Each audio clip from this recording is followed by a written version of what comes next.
মাতৃয়ে জুবিনলৈ লিখা এখন চিঠি মই আপোনালোকক পাঠ কৰি শুনাইছোঁ। দিনাংক 29 ছেপ্টেম্বৰ 2025, সময় নিশা 12:12। ঠিকনা অসম, ভাৰতৰ পূব দিশ। বোপা জুবিন, হিয়া ভৰা মৰম লবা, তুমি এতিয়া আছা আমি গৈ নোপোৱা অজান কোনো মুলুকত, হয়তো ঈশ্বৰৰ কাষত।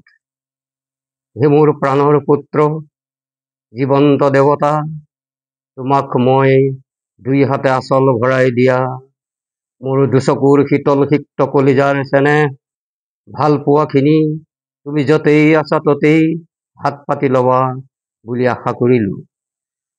ফোনেৰে তোমাৰ লগত কথা পতাৰ ইচ্ছা নকৰিলোঁ। তুমি যে শুই গলা, বিশ্ৰামত আছা, তাৰ বাবে তোমাক ফোন কৰি আমনি নিদিলোঁ।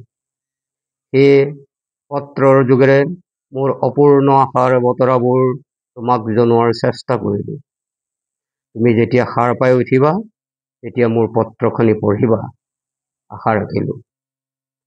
পুৱাৰ সূৰ্য তমসা নিশাৰ তন্দ্ৰাত থকা নানান প্ৰত্যাহ্বানৰ সন্মুখীন হ'ব খোজা প্ৰকৃতিৰ বুকুৰ মাজৰ জীৱৰ ভয়াৱহতাক আঁতৰ কৰি পোহৰ বিলাই ধৰণিক উষ্মতাৰে হাত ফুৰাই যিদৰে সিঁচি দিয়ে সৃষ্টিৰ চেনেহ, একেদৰে তুমিও ক্ষুধা সন্নিহিত কণ্ঠৰে বোলছবি, নাট্যভিনয় আদিৰে নানান জাতি উপজাতিক সজীৱ সজাগ কৰি মৃতপ্ৰায় জনৰ মুখত অমৃত সিঁচি সৰ্বজনৰ সৰ্বহাৰাৰ হৃদয় জনা তুমি হলা অমৰ পুত্ৰ ঈশ্বৰৰ।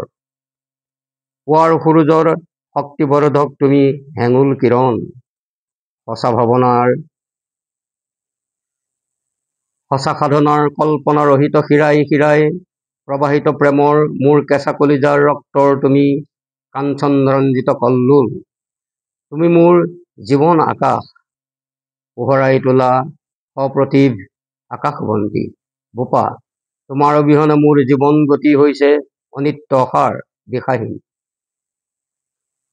মোৰ হৃদয় কঁপি উঠিছে, তোমাৰ নিঃসংগতাই মোৰ বুকুৰ মাজৰ জীৱনবোৰ এতিয়া নিমাত নিস্তব্ধ। সৃষ্টিৰ গতিত নৱসৃষ্টিৰ সংযোগ সূত্ৰৰূপে কাম কৰা তুমি আছিলা মোৰ প্ৰত্যাশিত প্ৰগতিৰ প্ৰত্যয়। তুমি আছিলা মোৰ নয়নৰ মণি, কাণৰ কেৰু, ডিঙিৰ অমূল্য হাৰ, হিয়াৰ আমঠু, জীৱন সপোন, মন দাপোন, আৰু যে কত কি কবলৈ আৰু ভাষা নাই। তুমি এই মৰতত নথকা খবৰ শুনি জীৱ জন্তু চৰাই চিৰিকটি মানুহ দুনু আটাইবোৰে তোমাক বিচাৰি হাহাকাৰ কৰি বিলাব লাগিছে।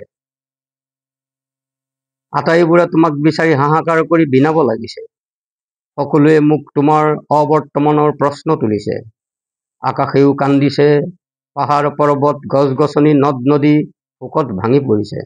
মই এতিয়া তেওঁলোকক কি উত্তৰ দিম, কি কৰিম কোৱা?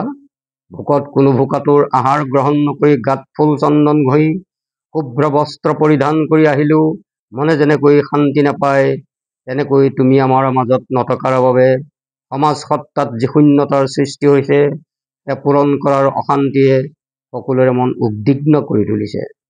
সৃষ্টিৰ গতিশীল সংস্কৃতিৰ পুনৰ বীজ অংকুৰণৰ অপেক্ষাত থকা মোৰ সঁচা মাতৃপ্ৰেমৰ মন্দিৰৰ দুৱাৰ তোমাৰ কাৰণে খুলি ৰাখিলোঁ।